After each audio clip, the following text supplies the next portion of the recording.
Many Americans look down upon illegal immigrants living in the United States, but for those who have been there, they see the situation with different eyes.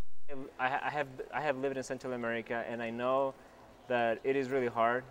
So even though the quality of life for an illegal immigrant in the United States is very low, it is a lot higher than what you can get in Central America if you don't have the means to progress. People judge them because they haven't been in their shoes. They don't know what it is to not have food on the table, not being able to buy a pair of shoes for their kids.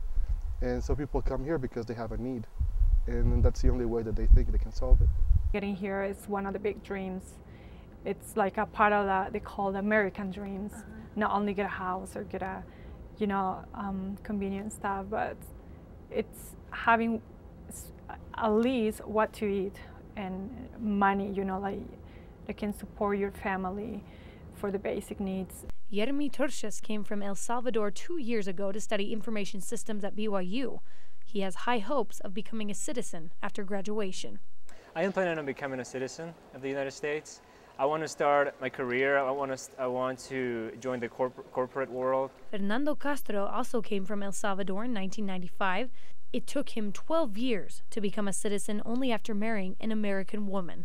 I worked for a few years, at McDonald's and in the fields, and then I decided to go on a mission. I went to Washington, D.C. After I got back from my mission, I came to Utah because I wanted to go to school. So I started going to school. I went to UVSC at the time, and then I transferred to BYU where Eliana Puertas came here from Peru in her 20s with her husband and first child. And I call like a blessing for my family and also my husband too.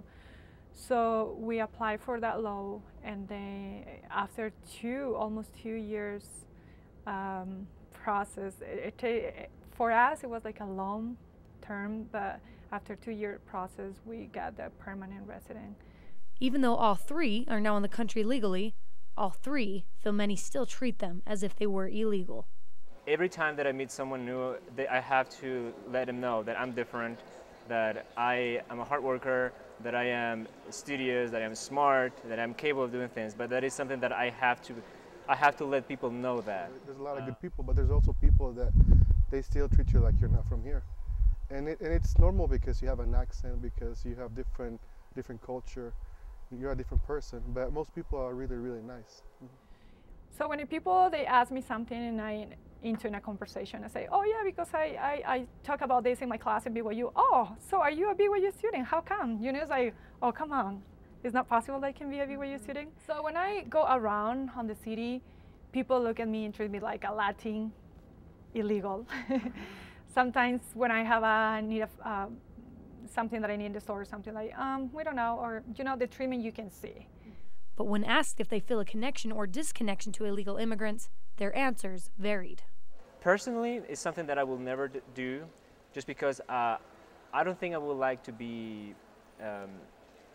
I want to be able to have the freedoms all the freedoms that I can get as an illegal immigrant. I cannot do that. So it's something that I will never encourage anybody to do, because I have this strong belief that if you come to the United States, you have to obey by the law, and you have to.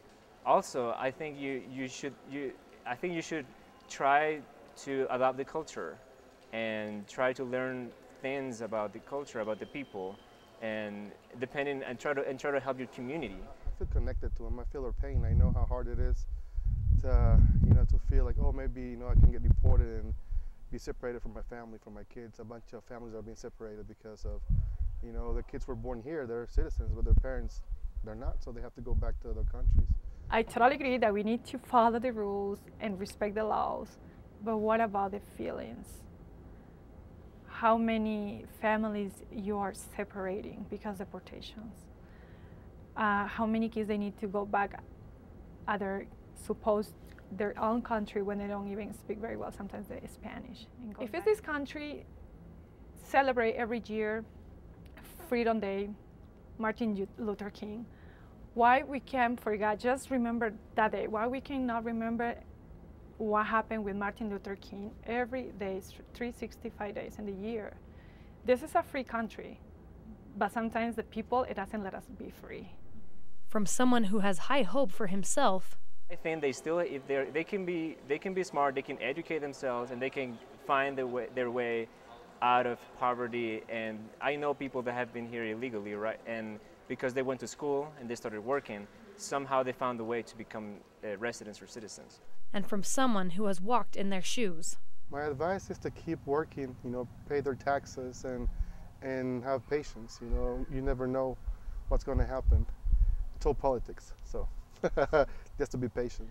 I probably suggest that find a law that we can support, especially those students, these young people, that they grow up in here and they can stay together as a family, and they can have the goals and they can achieve their dreams and their goals, that they can work together for a better country here and a better life.